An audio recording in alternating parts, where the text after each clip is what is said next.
Hi everyone, this is Dr. Chhoda and welcome to my channel. In this video, I'm going to talk to you about a simple and interesting reality of the political climate, of the economic climate that we live in, which is that nasty names, nasty nicknames actually spread faster than the pandemic. I'll actually provide you with a link in the description section below to an article where you can read about this in a little bit more detail.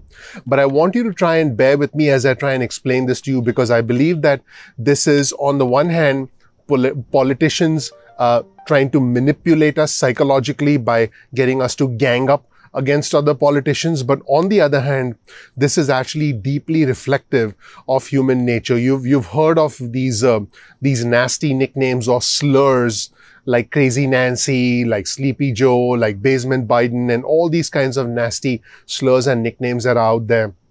Now, here's the problem. Yesterday, and by the way, the reason this whole conversation came up is that in the past 24 hours, Jim Cramer, he essentially misspoke when he called House Speaker Nancy Pelosi. Notice, by the way, how I speak about our officials. I always say President Trump. I always say Speaker Pelosi. I say Senate Majority Leader Chuck Schumer. You won't catch me saying Trump, Pelosi, and McConnell unless I'm in a hurry and I'm trying to get through a video quickly. That is not how I normally speak. But Jim Cramer, when he was interviewing House Speaker Nancy Pelosi, actually called her Crazy Nancy, and then he immediately caught himself and he immediately tried to backtrack. And I'll show you this exchange because, House Speaker Pelosi called him out on it, and he said to her, hey, I hold the office with such reverence. I would never speak like that. And then House Speaker Pelosi said to him, but you did, you just did. And I'll show you this exchange, and I'll tell you why this is so important within the context of civility, within the context of human decency, and within the context of this rather dramatic national discourse and this extremely heated and contentious political season that we are now finding ourselves in. Let's roll the tape and see what happened between Jim Cramer and House Speaker Nancy Pelosi. Let's watch. I mean, what deal can we have, Crazy Nancy? I'm sorry, that was the president. I have such reverence for the office, I would never use that term. But it is hard, you just did. Isn't it? Oh, come on. But you just did. You know what I mean. You know what I mean. The reverence I have for the office is so great. Now, as you know, Jim Cramer is extremely well known. In fact, I've had the opportunity to meet Jim Cramer and spend a little time with him. You can see a picture of me hanging out with Jim Cramer at a business conference in New York City. And, seems like a nice guy and he's well known. And in fact, after this incident with House Speaker Pelosi, there were calls for his resignation.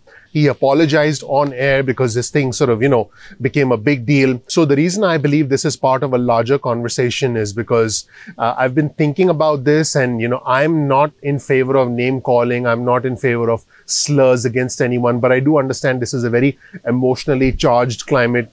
A lot of us are angry and frustrated. Many of my viewers are angry at House Speaker Pelosi. Many of my viewers are angry at President Trump.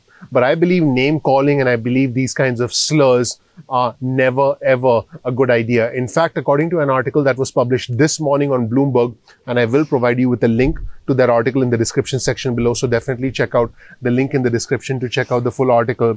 The article says, Jim Cramer's slur against Nancy Pelosi shows how invective sticks in the human mind, even among people who know better or should. Now, I want to be clear, like I mentioned, Jim Cramer did later apologize. And he said, I made a very stupid mistake. Now, what I find interesting is that President Trump actually chimed in on this. And you see the tweet from President Trump on your screen. And the president said, Jim, you didn't make a mistake.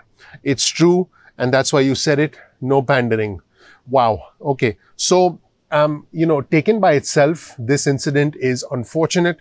Some would call it revolting. Some would call it, some would call for Jim Cramer to resign. I get that. I completely get that. But I think this reveals some larger truths about where we are as a society, where we are as, where we are in America right now. And I believe that, in my mind, I don't believe Jim Cramer had a conscious intention to essentially address the speaker as Crazy Nancy. I mean, blew my mind that he even said that. And the problem is the ugly nickname that was given to Speaker Pelosi stuck in his head. Like I said, there are ugly nicknames like Crazy Nancy.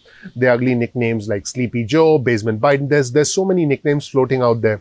And I think for us as human beings, when we hear a nickname, even if we don't agree with it, sometimes it tends to just stick in our mind.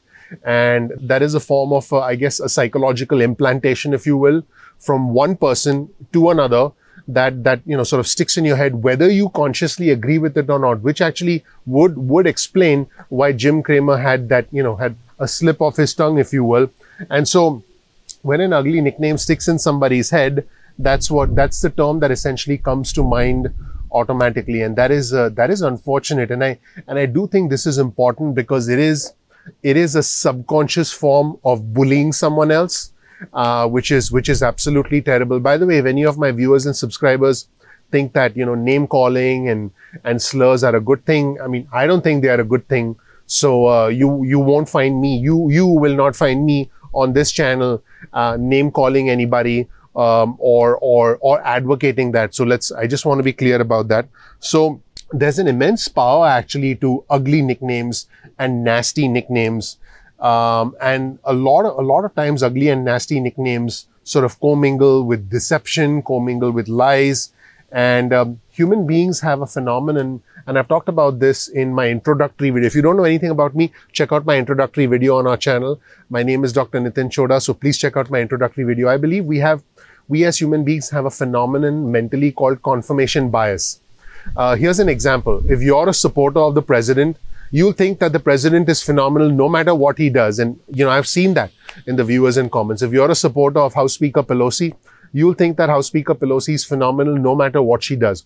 All of us as human beings have some extent of confirmation bias. What that means is an individual with confirmation bias believes that something is true and they do not want to have their belief challenged. In fact, they rally behind individuals who reinforce their beliefs. This is very important. I want you to listen to me carefully. They rally behind individuals who reinforce their beliefs. Now, why is this important within the context of our current political climate? Let's take President Trump, for example. If someone calls him, I've read comments amongst our viewers and subscribers calling him an orange buffoon or something like that.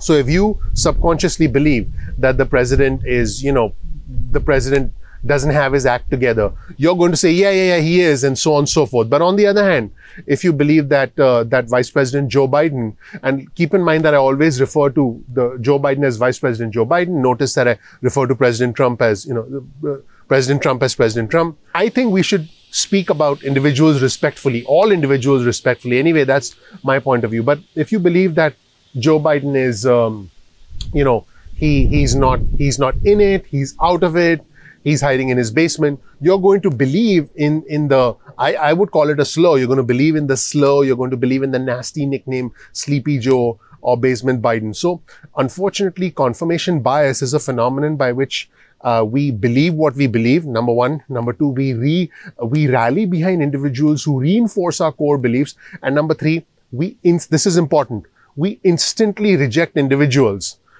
who challenge our belief. And we justify our own beliefs with whatever crazy logic that we have. For example, if I cover something on our channel that is highly critical of the president, then, the president's supporters exist. And on our channel, we do our absolute best to, make it not about the red or the blue, but about the red, white, and blue. I'm not Democrat. I'm not Republican. I'm American. There are individuals there are supporters of the president who, believe that the president's position is justified. That's fine. Similarly, there are supporters of House Speaker Nancy Pelosi who believe that the House Speaker's positions are justified. So the phenomenon of confirmation bias makes us essentially want to stick with our core beliefs. And here's the interesting thing about confirmation bias.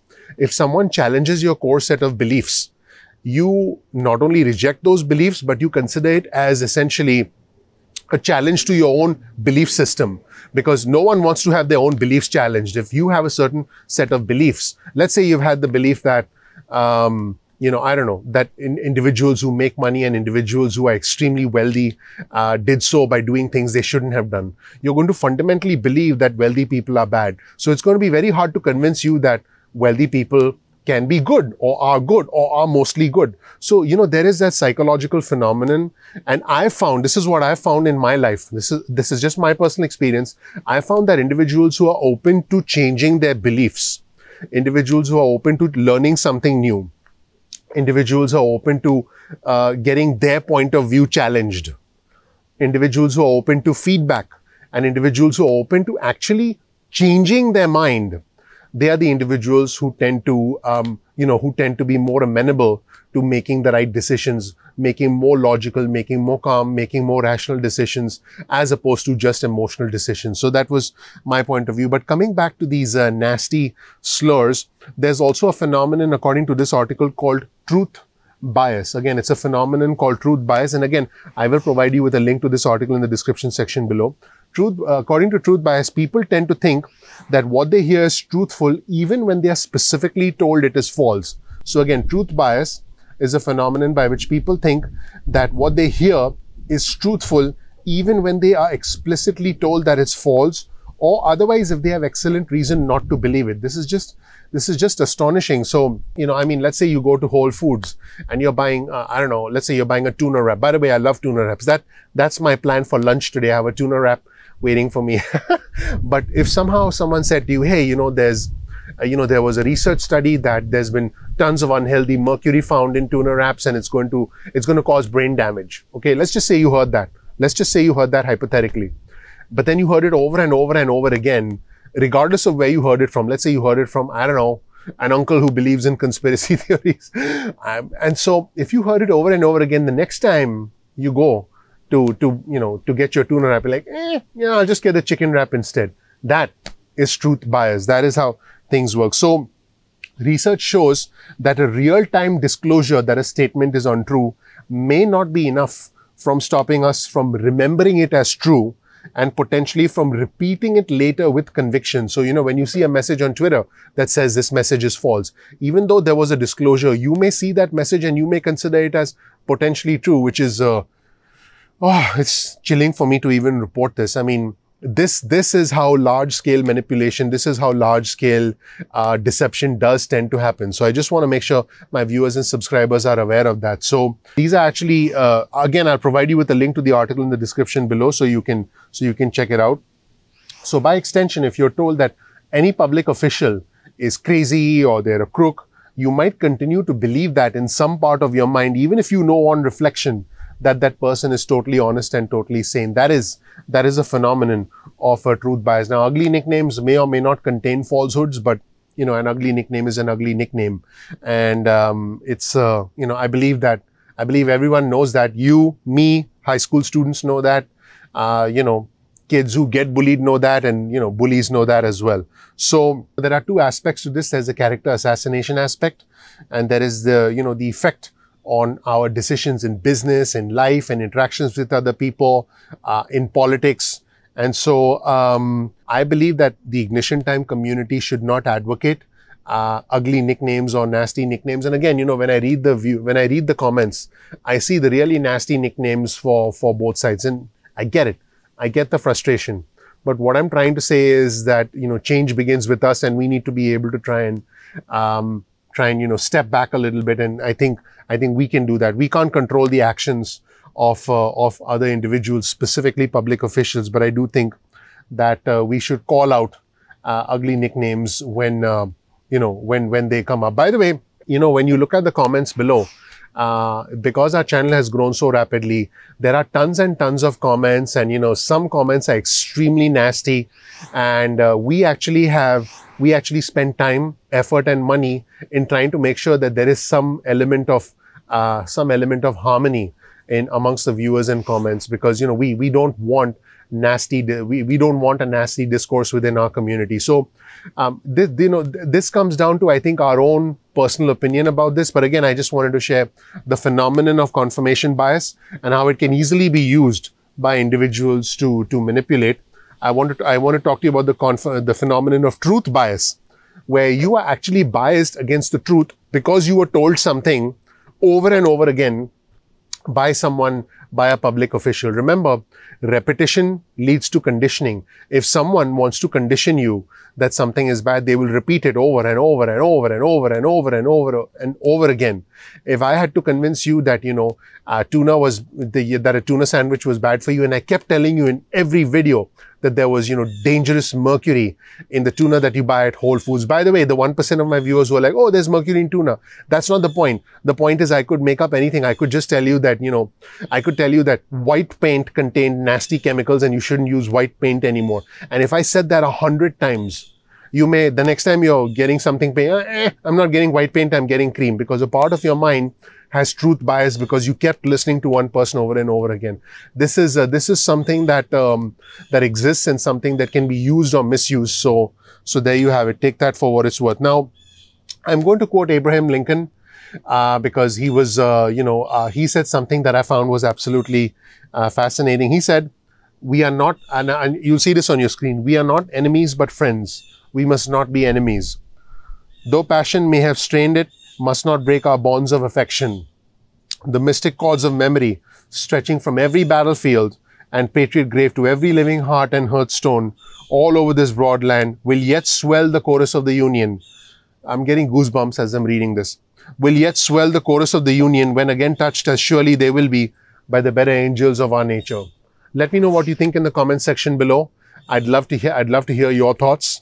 And please share this video with friends and family members. Thank you so much for watching, everybody. If you don't know anything about me, my name is Dr. Nitin Chhoda. I have the fortune, the honor, the privilege of living the American dream, and I want to help you live your American dream. I'll never get tired of saying that I'm a beneficiary of American exceptionalism, and I want to again help you live your American dream. So please click like, please subscribe, please enable notifications so you can get instant updates from us going forward on this channel. Now, sometimes YouTube does not send out instant notifications. So what you may want to do is bookmark youtube.com/ignition time. That's youtube.com/ignition time. This way you can visit our homepage and watch the videos at any point in time that you want. So make sure you do that. You can get your cell phone out, send a text message with the word ignition or with the word time to 70,000, that's 70000, and you can get added to our SMS list. You can also, if you want, go to ignitiontime.com/alerts. That's ignitiontime.com/alerts, and then you can get on our email list. You can opt out of the SMS list or the email list at any time. Now, you can also follow us on Instagram. Our Instagram handle is ignition_time. That's ignition_time. And you can also follow us on Twitter. Our Twitter handle is the exact same, ignition_time. That's ignition_time. So make sure to follow us on Instagram and Twitter as well. Now, we release videos at 2 p.m. East Coast time most days of the week. So please make sure you click like, you subscribe, you enable notifications. Please share this video if you thought that it was beneficial and if you feel your friends and family should know about it. And also, please comment below and let us know what you thought of this video. Thank you so much for watching. I'll see you in the next episode of Ignition Time. Take care. Bye.